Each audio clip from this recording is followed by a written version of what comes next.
So having just finished reading this chapter, I gotta admit, both Sarada and Boruto are becoming some fucking OP ass characters. And I mentioned Boruto because if you guys have seen the Boruto the movie trailer, the third one, it shows Boruto doing Chidori and Rasengan with small hints of him being a genius from the subtitled version of the trailer.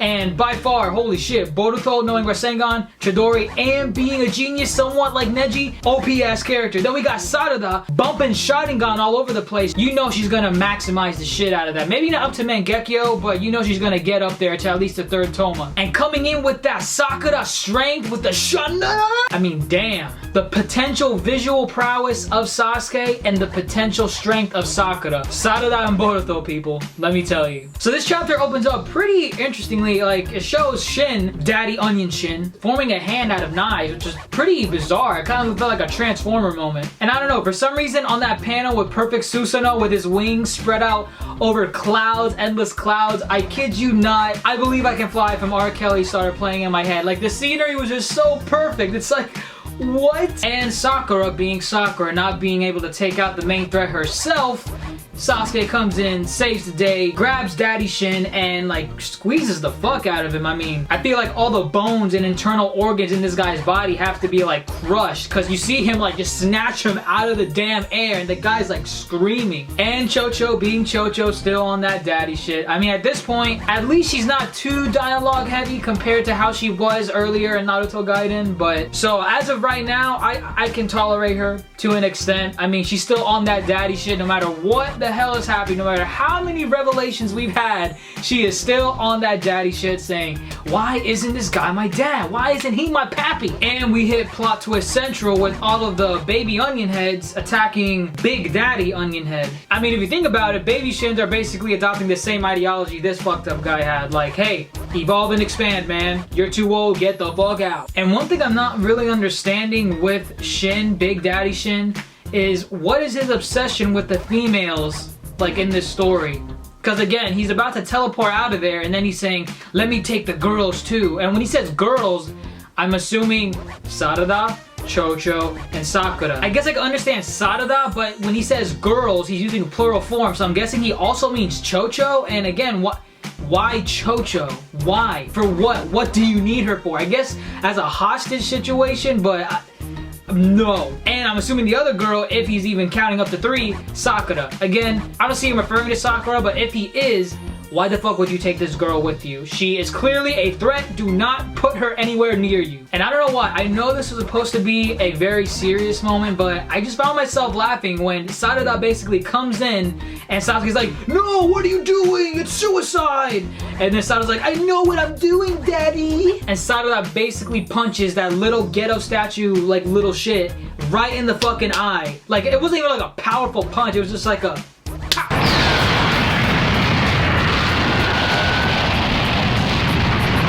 like, done, you're out. And then Shin's like, oh, it's dead. Like, as if he did not expect that coming. I thought that thing was gonna be able to defend itself, but shit, a regular punch from Sarada, which seems like a regular punch. I mean, there were cracks on the ground from where she punched it, but by all means, I'm pretty sure it was a regular punch and that thing was out. And the guy's just sitting there like, oh, there goes plan B. And Sarada basically coming in with that Shanaro shit that her mother taught her. And that was pretty much it for the chapter. Not too much was revealed. I'm hoping that there's maybe 2 more chapters at least, because I'm pretty sure there's only 10.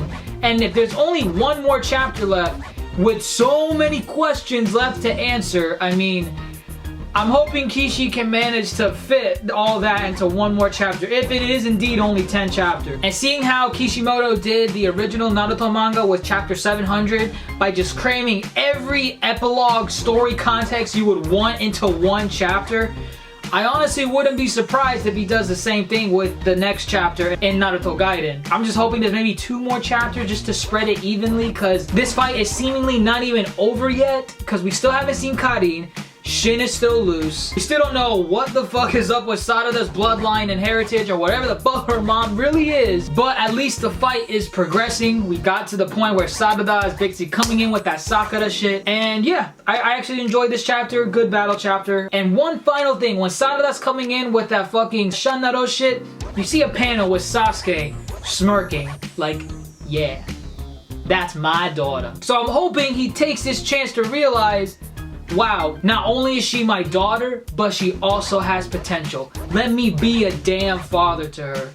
Hopefully he just opens his eyes with this shit. Let me know what you all think in the comments below. Do you think that the next chapter is going to be the last chapter of Naruto Gaiden? Because if so, Kishi got a lot of catching up to do, a lot of wrapping up, and then maybe leave some loose ends for Boruto the movie. What about Sarada? Do you think she's getting too OP? Because she also has the Sharingan and the freakish strength of Sakura, so I mean, that's pretty strong if you think about it. Plus also, when did she learn how to use that? Because as far as we can tell, she wasn't trained or taught any skills from Sakura, so I mean, was this an ass pull? Or maybe she just saw her mother a few times and learned like, hey, just pack some chakra into your fist and you could wreck everything. So yeah, that's pretty much what I had for this video. If you enjoyed anything I had to say, if you could leave a like, I would greatly appreciate it. And if you haven't subscribed, if you could do so as well, I will love you forever, people.